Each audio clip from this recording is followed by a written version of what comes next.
Good day guys, in this video I will show you two ways to connect Bose Ultra Open Earbuds to Samsung Galaxy phone.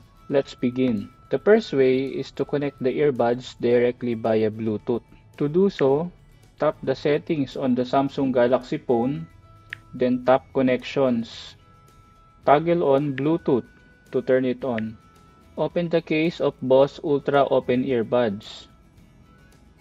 Press and hold the button on the back of the case until the status light turns to blinking blue. This means that the earbuds is in pairing mode. Tap the scan next to Bluetooth for the Samsung Galaxy phone to detect the Bose Ultra Open Earbuds. Once detected, tap the name of the earbuds located under Available Devices. And when the Bluetooth pairing request pops up, tap Pair.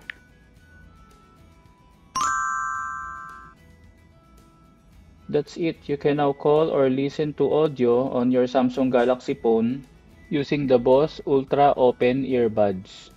The second way, and this is highly recommended, is to connect the earbuds to the Samsung Galaxy phone via the Bose app. To do so, download the Bose app on the Google Play Store, then install it on your Samsung Galaxy phone. While downloading, please remember to click the subscribe button. Thank you.